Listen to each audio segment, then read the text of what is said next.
All right, Michael, thank you so much for joining me today. And I'm really excited to talk about the topics of your book, Inclusive Economy. But I'd just love to hear how you describe an inclusive economy.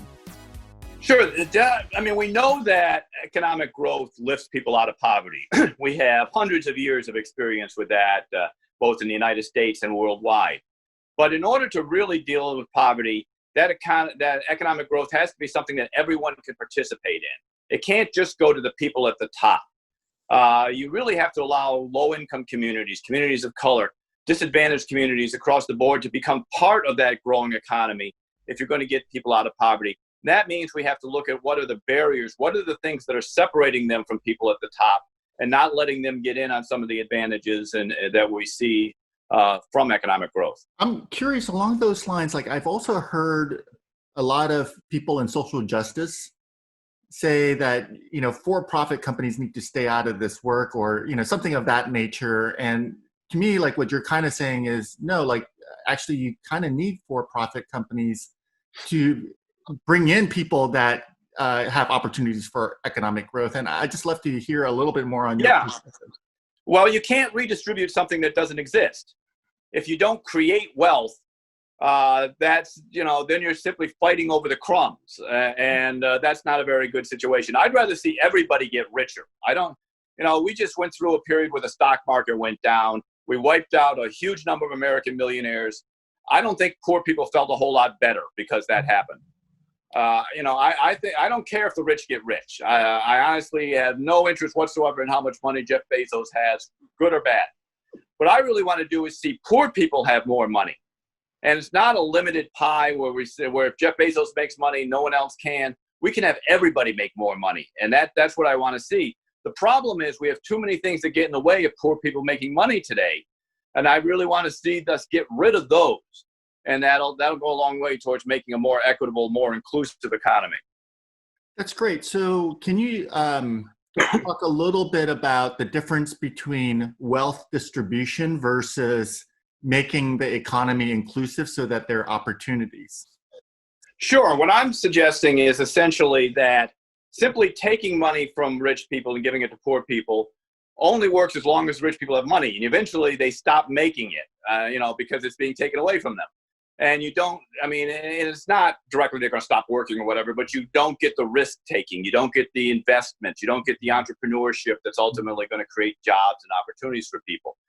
But on the other hand, if we have things in place like occupational licensing laws that says that if you're one of the lucky people who's got a barber's license, you can charge more, make more money. But if you can't afford to go to barber college for a year and a half, you're locked out. You can't do that. Those are the type of things that we need to be looking at. Occupational zoning laws, childcare. How do we make childcare so expensive? Well, in Washington, D.C., they actually had a proposal that said everybody who did childcare had to have a bachelor's degree. I noticed that parents don't necessarily have to have a bachelor's degree.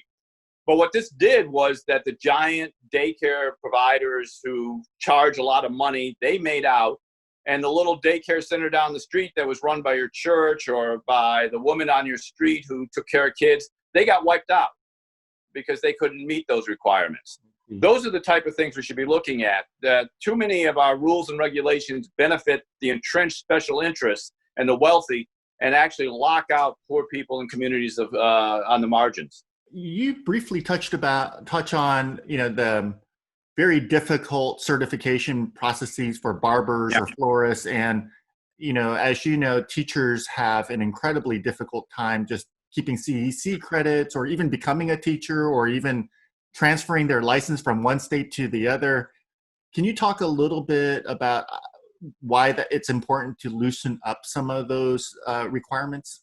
Yeah, we should be working on both sides of that equation. One is that teachers should be able to move from state to state, school district to school district, and be able to teach without having to get recertified and things like that. A teacher who does a good job teaching in inner city LA should do just as well teaching in a suburban district outside of Dallas if they want to go there without having to get recertified. But at the same time, we also should recognize that simply because you got the certification, you got tenure, doesn't mean that you should be immune to discipline if you're a bad teacher.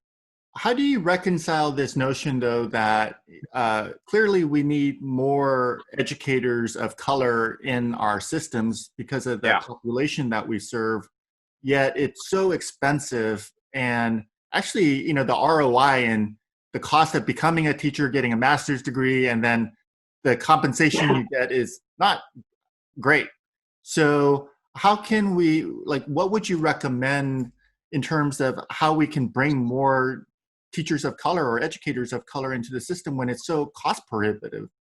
Well, we shouldn't necessarily require them to go on and get more education studies. Again, I think we can encourage people who are experts in their field to come in and teach. I mean, if you are, say, an engineer, and you're an African American engineer or a Latino engineer or something, you should be able to go into your school and teach. I mean, what better role model is there than somebody who's been out there doing it and can address real world problems and can tell their students, this is what you have to do if you want to succeed in this field, as opposed to someone who has a lot of education theory, but maybe has never been experienced in the private sector.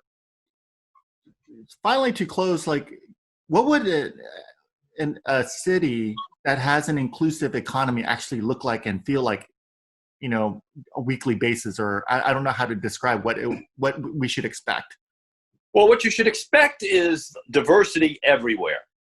What we would do is eliminate restrictive zoning ordinances. People would live wherever they wanted to do. You'd have multi-use housing. You'd have multi-family housing built in the suburbs, for example, and people could move out there. People who wanted to move to a better school district could simply move to that better school district or send their kids to that better school district if they wanted to. They could maybe a lower crime area, maybe closer to their jobs. You wouldn't have to drive 2.5 hours to find your job. You could move, that jobs and housing and opportunity would all be built together. Where schools would compete with one another to try to do the best jobs so that parents would send their kids there. Where people could, live wherever they wanted to. It would be a much freer society, one that's not constrained and hamstrung, if you will, by government rules and regulations.